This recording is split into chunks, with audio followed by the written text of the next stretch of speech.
the follow the school of Islamic Ahlulbayt, the thought of Ahlulbayt. He said, no, we should live in the community, we should help each other in a way that وَتَعَاوُنْ وَلَا بِرِّ وَتَقْوَى وَلَا تَعَاوُنْ وَلَا إِثْمِ وَالْعُدْوَانِ. Help each other in all good deeds. Improve by, if I have some skill, I have to work on you. And alhamdulillah, you have a lot of skill, you can help me. Never think that you don't have anything. You have at least a small thing, then you can help the other.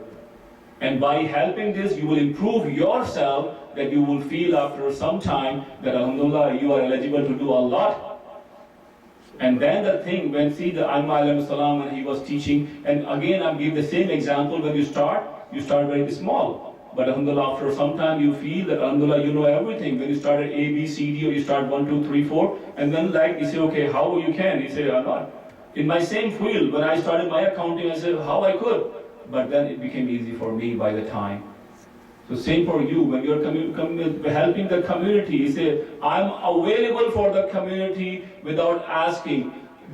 I'm not going to ask what is my right. I'm going to ask what is my responsibility. Tell me my responsibility towards you. That's all I want, because I don't need any reward from you, because you cannot give me any reward. I'm expecting all my reward from Allah subhanahu wa ta'ala. But Muhammad wa ali Muhammad salawat. Allahumma salli ala Muhammadin wa ali Muhammad. Please.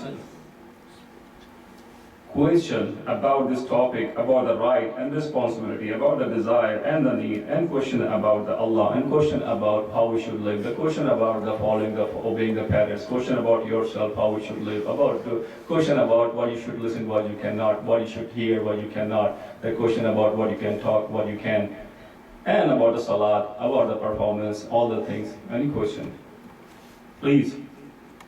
That's why I said this paper is better when you write it, so I get it directly. That's good. No question. Or is it bad? There's no question.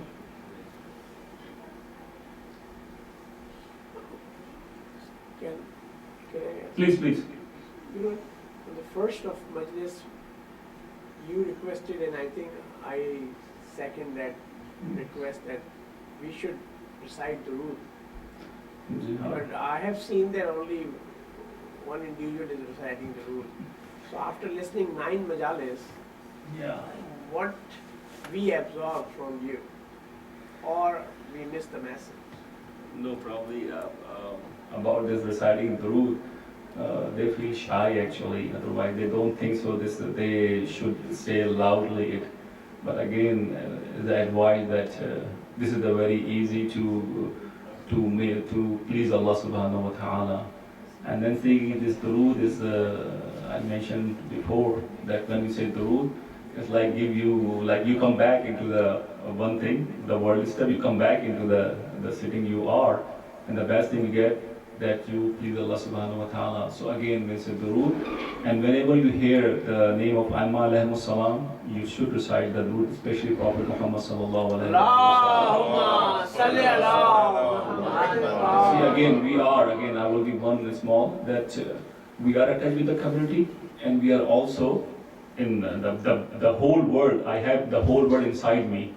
And if somebody going on, for example, in another country, but even I cut my finger, so I'm more worried because I'm in pain. So I'm the most important person also for my life. So again, when we say reciting Durood, when we crying on Imam Hussain alayhi salam, then I should feel that I am alone and there is nobody beside me, and I should laugh about that. Because you know, there's a saying of that Abu Basir, and this is good that I got it. When Abu Basir, he was companion of Imam Jafar Sadiq alayhi salam, sixth Imam. And when the Masayib of Imam Hussain alayhi salam, the speaker, he was reciting the Masayib, the Musibat of Imam Hussain alayhi salam. So when the Majlis, the speech finishes, Imam asked from Abu Basir, his friend, Abu Basir, he was not crying, and Abu Basir, he was putting his head on his lap, and then he started looking at Imam, and see the tears were coming out from Abu Basir. He said, "Oh Mawla, oh my master, I was crying." So because Imam could see it.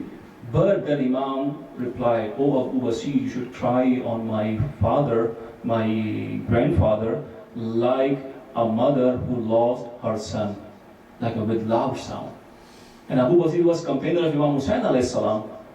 But again, I don't think who I am. I'm a student, I am Zakir, I am Alim, I am doctor, I'm pharmacist, I'm businessman, I am that, I'm that. When I'm here, I am here as a Muslim, as a Mu'min who is here to pay tribute to Imam Hussain alayhi salam. When I'm here on the Musalla, I'm sitting here for reciting the Durood, the same here. I want to make collection in my account when the day of judgment come and say I should please Allah subhanahu wa ta'ala. So Durood is very easy way to please Allah subhanahu wa ta'ala. But Muhammad wa ali Muhammad salawat.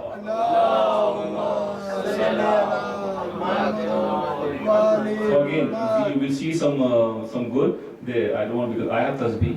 They have tasbih in his hand. When they are driving a car all the time, either they say astaghfirullah rabbi wa atubu ilayh, or especially the durood. They always Allahumma salli ala Muhammadin wa ali Muhammad. All the time they are, because now again it's very easy to please Allah subhanahu wa ta'ala. So saying loud, saying in your heart all the time, the durood is recommended because this is accepted dua from Allah subhanahu wa ta'ala. But Muhammad wa ali Muhammad salawat.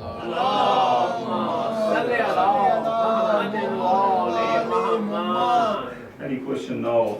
Why are ready for that? Yes, Sean. Is the Faka on 10th Muharram, is that cultural or is that made by religion? Okay, then now we have to understand. One part is culture, but started from the religion. See, the Banu Umayyah, because this day of 10 Muharram, because it's a sad day. Usually when you have fasting, it's sometimes you are thanking to Allah subhanahu wa ta'ala. But Banu Umayyah, they started this day and they brought some wrong tradition. They should fast on that day. So we should not have resemblance to Bani Umayyah, the son of Umayyad. So that's why it's recommended to don't eat the whole day, but don't finish up to the iftar time. So break this fasting before that time. You call it Faqa Shikmi, or in some culture Niwala Abbas or that. And then in some culture, there's the other way, and in some cultures, like we started from the morning, and we like 2, 3, 4, 5. Even suppose if I'm eating like 5 minutes before iftar, it means again, I'm not celebrating this day, so this Faqa Shikni. In some tradition, we start that day, and in some tradition, I saw that they eat whole day, and the time of Imam Hussain got martyred, they stopped eating at that time. So now this is the cultural part. So basic is the religious part, but then the cultural part, when you argue from us, we are saying because now Imam Hussain got martyred, so his thirst is going from the Kausar, and his everything, now we can eat. The other culture was saying, now Imam Hussain alayhi salam died, Imam Hussain got martyred, Alhamdulillah, he saved the Islam, now I start eating. So it's the same, but both what they are doing, they are not having fasting for the whole day, which we should avoid fasting. All the friends of Bani Umayyah and the cultural way, probably you hear some friends who are Muslim, and the Sunnah, they say, oh, tomorrow is a big day, and they brought some like 10,000 Hadees that okay, they should have the fasting for that, and then add 9 Muharram and 11 Muharram because Jews were having were fasting on 10th of Muharram, so they should not follow Jews. So again, we should not follow Banu Umayyah for that. So tomorrow is a Faqa, is better. But again, if you are thirsty or hungry, you can open at 12 o'clock.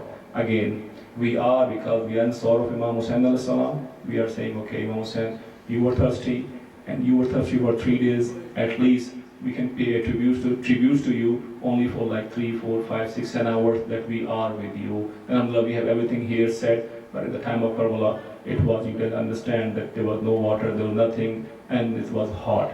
The Karbala was hot. It was happening like April and May, the Karbala, and it was really hot there. Something. But Muhammad wa ali Muhammad sallallahu Allahumma salli ala I have 5 minutes here, and I will talk about Hazrat Abbas alayhi salam tonight. Again, I don't recite Musibat, but little introduction of the personalities of the Karbala. Hazrat Abbas alayhi salam, his father was Imam Ali, you all know. His mother was not Fatima, but his mother's name was Fatima because Ummul Bani, Banin, the mother of the sons. So she got title of Banin, but her real name was also Fatima. And then when Hazrat Abbas got martyred at the time of Karbala, he was around 32, 33 years old. So he was younger son of Imam Hussain, younger brother of Imam Hussain alayhi salam. And in the history he was very wise. We never read about his wiseness, that how he helped Imam Hussain in other area. But also we heard only one part of his life, that he was so brave that at the time of Karbala, that he became the flag bearer of Imam Hussain salam. At the time, in Istanbul, there was flag bearer, so there was one flag bearer from Yazid army and one flag bearer from the Imam Hussain salam.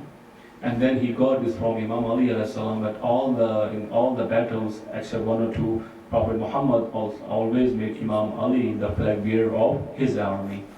So Imam Hussain alayhi salam, because he was son of Prophet Muhammad, Imam Hussain alayhi salam. Imam Ali in the history never referred Imam Hussain alayhi salam son to him. See, they were son, Imam Hussain were son of Imam Ali alayhi salam. But they always referred Imam Hassan and Imam Hussain, son of Prophet Muhammad sallallahu alaihi wasallam. Allahumma salli ala Muhammadin wa ali Muhammad. And then as Abbas, then he referred Abbas as his son. And that was we have the history that in Jang-e Jamal, when it was fight, Jang-e Jamal between was one of the wife of Prophet Muhammad and Imam Ali. And then Imam Ali was reluctant to send Imam Hussain to the front, and people were asking why. He said, no, because these are son of Prophet Muhammad, I want to send my son. So other son of Imam Ali were going for the battlefield. Imam Janabi Abbas, he was in the day of Karbala, and he was really brave. And we always have history that how he performed in the Karbala, that all the kids and the children, they were depending on Hazrat Abbas alayhi salam, that he will bring water to them. And then now we see that all the time, you see that everywhere you go here or any other center in Hussainia, we see the flag of Hazrat Abbas. This is actually Alam of Imam Hussain alayhi salam, who gave to Hazrat Abbas alayhi salam, but because he was the flag bearer of this, then now we see Ghazi Abbas.